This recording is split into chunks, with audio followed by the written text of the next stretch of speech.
your attention, please? Producing the scene.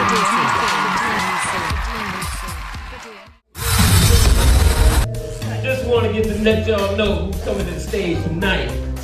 We have a beautiful lady down here. Gonna make you laugh, gonna make you cry, gonna sell a little bit of that. Yeah, they gonna cry laughing. Yeah. Open it up for Red Fox. Starting out, Miss Neecie. First female veteran accountant. First. Oh, that is weird. Keep playing. Okay. I need first female veteran of comedy, which means I am the last of the WAC, the Women's Army Corps. Oh, that she old as fuck. But here's the deal. If I'm the last of the Women's Army Corps, you even know it's the Women's Army Corps, that means you old as fuck right along with me. Give it up to me and the Women's Army Corps. We are all living our lives like the golden years, we living in our golden years, and give it up for me, especially for my mature ladies. Give it up for mature ladies. And so you think you're getting old and life is cold and drab. And those big absent thighs you had turned into mid-age flab. And your husband heated up and left with some hoochie skank old younger than you. Before you kill yourself, my child, do what I always do. I always have my perfect 10. Be it now or later, unless my Duracell runs out, I count on my vibrator.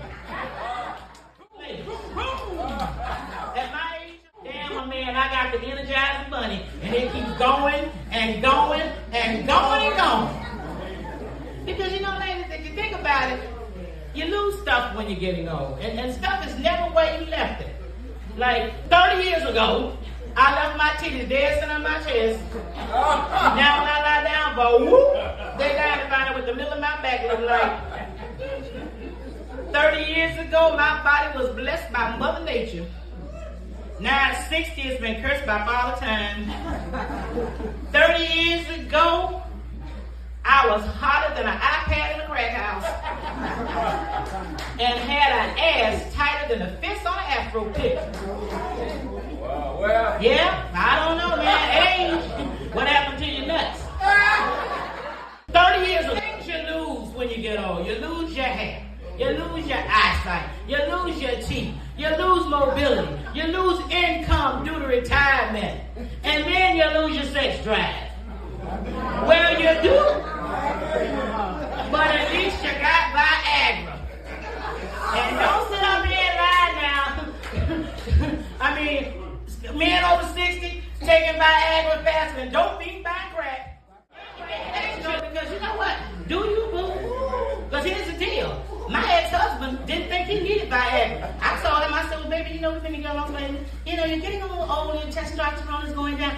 Maybe you need Viagra. Oh, know what you talking about. Oh, get no goddamn Viagra. There must be something wrong with you that my dick don't get hard. It must be you ain't doing something right. We ain't had sex in almost 6 months. You know, because it's almost 6 months. You limp dick motherfucker. After I got tired of his dick looking like a Viennese sausage on crack, I decided to do what you do with a dog when he don't want to take a pill. I crushed it up and sprinkled it on his chicken.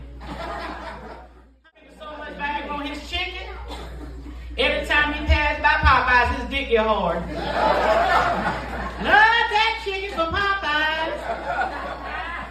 And you know, I didn't even realize I was getting old until I was in D.C. Most I was in D.C. and I did a little show for some fellas. And it might have been, I don't know, maybe 25 to 35. And the stage was high. And that particular night, I was looking good.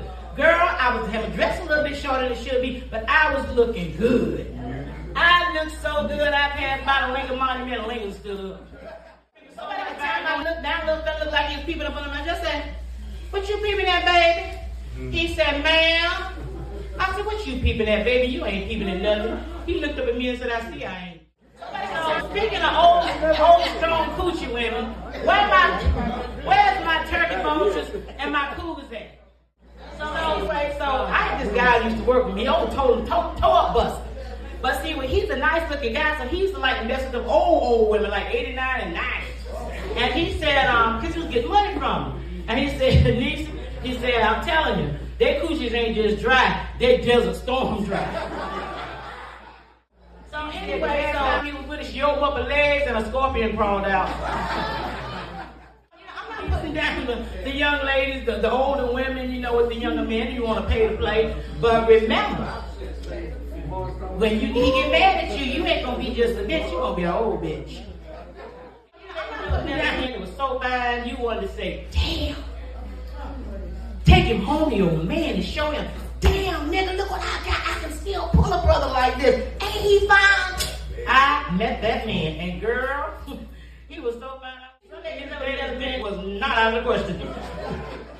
So, I started talking to him, and I brought him home and stuff, and started rubbing him down and trying to feel between his legs. And we dated for about 3 weeks. I was like, the brother ain't coming at me like that. What the fuck wrong with him? I gotta sprinkle some on his chickens.